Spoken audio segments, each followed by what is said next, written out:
चुकी हैं।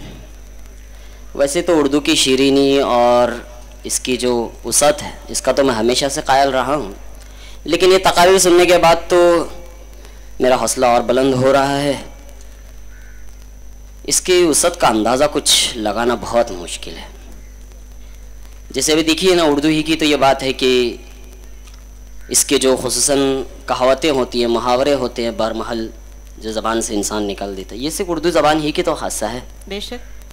जैसे अभी 2-3 दिन से मेरे जहन में एक कहावत गूंज रही है कि आंखों देखी मक्खी निगलना, आंखों देखी मक्खी निगलना। इस कहावत का हमारे इस जलसे से क्या ताल्लुक़ है? अरे बिल्कुल ताल्लुक़ है भाई। अभी जैसे एक उन्वान ही है हमारा सीसी, क्या कहेंगे इसे, आंखों देखी मक्खी निगलना ही तो है जी। ये कहावत बिल्कुल सादिक आती है, क्योंकि अहले मगरिब जो है बार बार ये इशारा हमें दे रहे थे और हमने उसको अनदेखा कर दिया, और ये शेर भी उस इशारे के लिए ज़्यादा मुनासिब होगा। लीजिए, अभी तक तो कह रहे थे कि कैसे इस महफिल से इसका क्या ताल्लुक है, और आप कबूल भी कर लिया और शेर भी पेश कर रही हैं। समझदार लोग जो हैं मसलहतों को समझ लेते हैं। शुक्रिया, तो शुक्रिया। ले मेरे तजुर्बों से सबक है मेरे रकीब, अहले मगरिब कह रहा है सीसी के हवाले से, ले मेरे तजुर्बों से सबक है मेरे रकीब, 2-4 साल तुझसे उम्र में बड़ा हूँ मैं। वाह, बहुत खूब।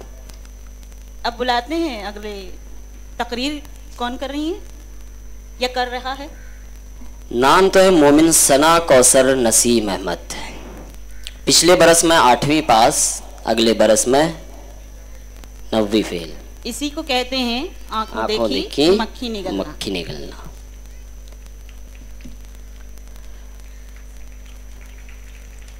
राबिया गर्ल्स हाई स्कूल की तालिबा हैं मोमिन सना कौसर नसीम अहमद।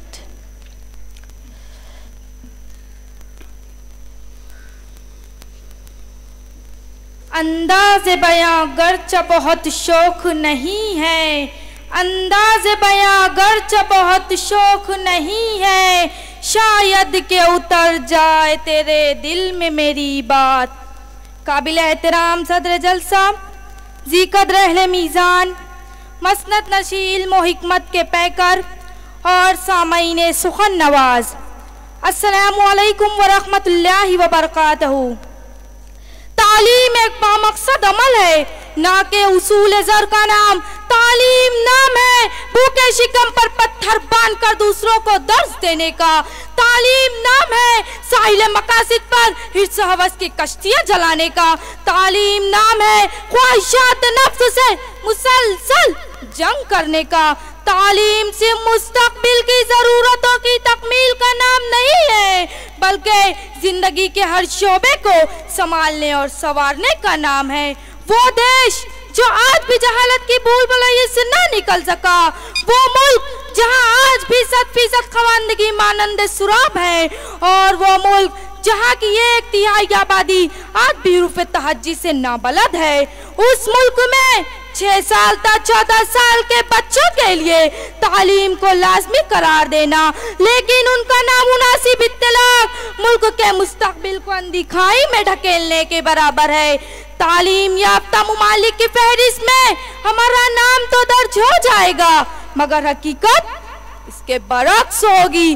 पूरा भारत 8वीं पास, आधा भारत 9वीं फेल, यानी पिछले बरस में 8वीं पास, अगले बरस में 9वीं फेल। जी हाँ सामईन, यही मेरा मौज़ूए सुखन है। मुअज़्ज़ज़ सामईन, तमाम बच्चों के लिए तालीम को मुफ्त और लाजमी करार देने वाली सरकार क्या सचमुच इस मामले से संजीदा है? हमारे यहाँ कानून तो बड़े मजबूत बनते हैं, मगर उनका इत्तलाक निहायत ही कमजोर होता है। इस कानून के आने से वालिदैन की बाछें खिल गईं और टीचर्स की आंखें निकल गई। बच्चों की खुशी का क्या कहना, अब ना 8वीं तक किताबों से कनेक्शन होगा और ना ही इम्तिहान की तैयारी का टेंशन होगा, ना होगी कॉपी की चेकिंग, अब तो होगी सिर्फ दिन रात बॉलिंग और बैटिंग, ना होगी होमवर्क की फिक्र, होगा सिर्फ सीरियलों का जिक्र। बच्चों के घर लौटने पर वालिदैन पढ़ाई से मुतालिक कम, मिड डे मील से मुतालिक ज्यादा दरियाफ्त करते हैं। टीचर बेचारा दूसरी ड्यूटी के साथ साथ मुख्तलिफ इंद्रजात में मसरूफ रहता है, तो वो किस तरह से बच्चों की तालीम पर तवज्जो देगा। ऊपर से कमजोर बच्चों की छुट्टियों में क्लास लेने के फरमान ने तो टीचर्स को दिन में तारे दिखा दिए। ऐसे में भला कोई बच्चा क्यों कर फेल होने लगा। वालिदैन ने भी एक मर्तबा पहली जमात में दाखिला करा दिया तो 8वीं तक देखने की कोई जरूरत नहीं।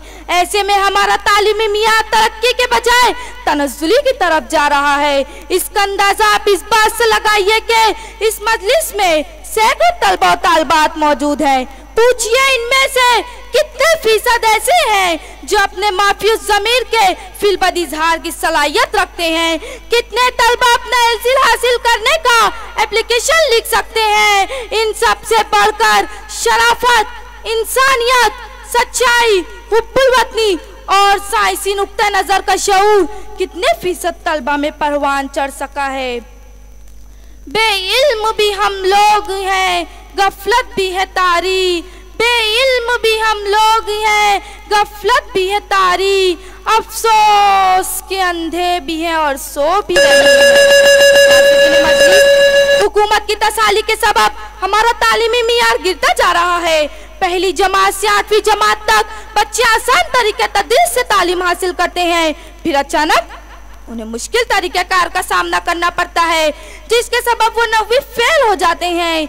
इस तरीके तालीम से हम सिर्फ सनद याफ्ता बन रहे हैं, तालीम याफ्ता नहीं। मजबूत भारत बनाने के लिए हमें मुल्क के मुआशी और समाजी हालात को मद्देनजर रखते हुए तालीमी पॉलिसियाँ बनानी चाहिए और उनका इत्तलाक मजबूती के साथ होना चाहिए।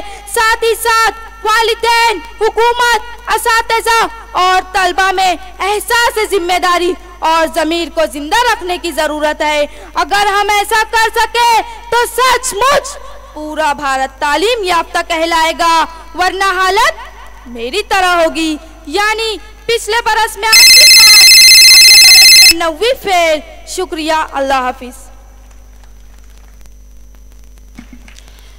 मैं जनाब दानियाल